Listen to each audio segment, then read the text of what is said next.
Hey everybody, welcome back to the channel. You would be hard-pressed to find a golf equipment category that has been hotter over the last 2 years than zero torque putters, and no brand has become synonymous with the zero torque putter revolution than LAB Golf. This putter right here, the LAB DF3, which came out just under 2 years ago, was used by J.J. Spaun to win the 2025 U.S. Open at Oakmont, and numerous players, both elite golfers as well as recreational players, have flocked to this putter, and many of them have benefited from what this putter is able to do and how it is able to help them on the greens.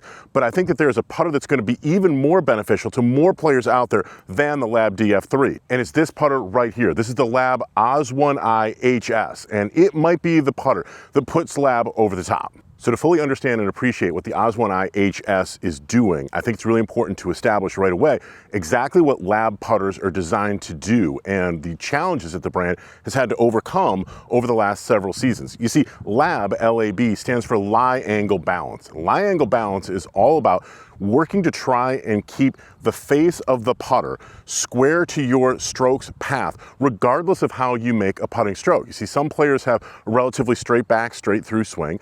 Some players have a slight arc to their putting stroke, and other players have a fairly significant arc to their putting stroke. And conventional wisdom has always been that certain types of putters will naturally work with certain types of strokes more than others. So if you have a relatively straight back, straight through stroke, face balance putters have traditionally been the thought to be the way to go. And a face balance putter, when you balance it, has the face or the hitting area pointing directly up to the sky. Golfers who have an arc stroke have been told that they really would probably benefit most from having putters that have some level of toe hang.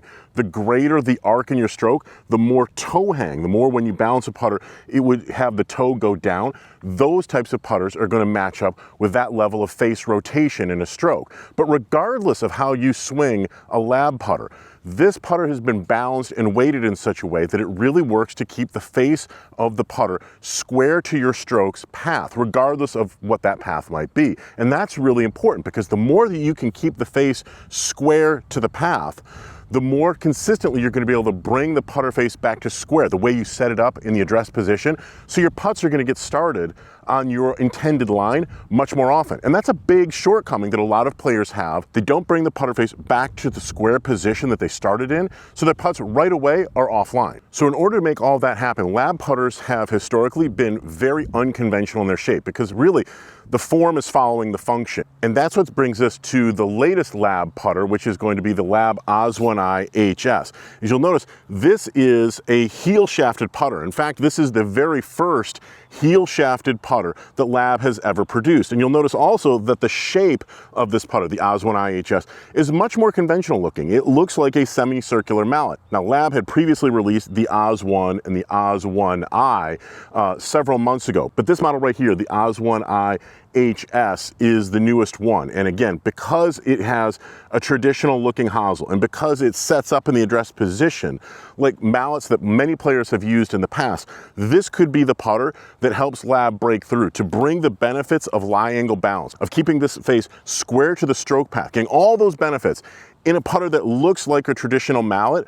That's really the breakthrough. That's the big story when it comes to the OZ.1i HS. So let me break this putter down and tell you a little bit more about it. All of the black section here that you see is made out of aluminum, an extremely lightweight material. And based on the putter's length, as well as the lie angle and the balancing, LAB has a recipe to put in all these different silver weights. They have different weights in the factory that they can use, and the whole trick behind this is that, again, you're going to be able to get that toe-up condition in this heel-shafted putter. Now, the trickiest part of this, and the part that I think that the folks at LAB are the most proud of from a design standpoint, is actually the hosel mechanism itself. It's exceptionally lightweight. You see, anytime you have a hosel, the thing that's basically connecting the shaft of the putter to the head, you're adding weight into the heel section here. If you have a heel shafted putter, you're adding weight, and you're also elevating up the center of gravity location. So LAB, in order to get the balance that they wanted, they stripped out as much weight as they possibly could from this hosel. So that was step number one. Step number two was basically to take the shaft axis and make sure that it still went into a spot that would be right around the center of gravity that's positioned in the head. So the shaft axis is basically an extension of the shaft, if you almost imagine this line going right down through here. And you can see that in this putter, which has 68 degrees of lie angle, that this shaft, if you continue to line, it would go right into the middle of the head. That is by design. The tricky thing though gets into when you change the lie angle, the shaft axis position changes. And so that really presented a challenge for the folks at LAB. They got around it by changing the height of the hosel, which LAB refers to as a riser. If you have a more upright lie angle, so therefore this shaft goes up here, the shaft axis would be more towards the heel side. So in those putters, the riser gets higher, it goes up, which basically keeps everything in line the way it needs to be. If you're getting one of these putters that's gonna have a flatter lie angle, so that basically this shaft is gonna be tipped in here, the riser goes down. So no matter what you do in terms of lie angle, whether it being flat or more upright, LAB is able to keep the shaft axis going directly into the ideal point where it needs to go, right into basically the center of gravity of the head. And that's the trick. Now, another interesting thing to note is that the face of the OZ.1i HS has an insert in it. Most of LAB's putters historically have been all aluminum constructions, so the hitting area has been all aluminum. Not in this case. This is a milled stainless steel insert that has been bolted into this putter. So if you're somebody who's been using a stainless steel putter and has been using a milled putter, then you are probably someone who likes the feel of that. It's going to be a little crisper.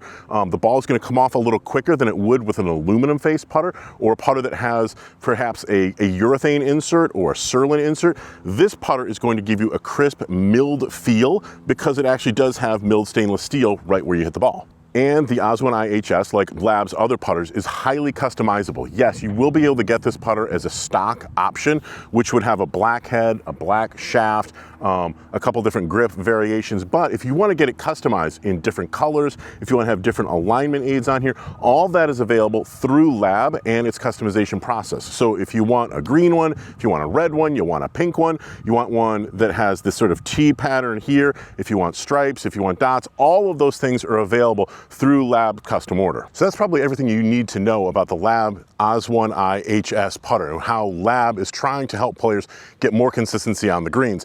But if you have some questions or if you have a comment you'd like to share with us, please feel free to do so in the comment area below. I do try and monitor the comments on this channel as much as I possibly can and answer questions for you that you might have about putters, LAB putters, or golf equipment in general. We are here to be a resource for you to help you make the best purchasing decisions you can when it comes to golf equipment. So thanks a lot for joining us today, and I look forward to seeing you again really soon.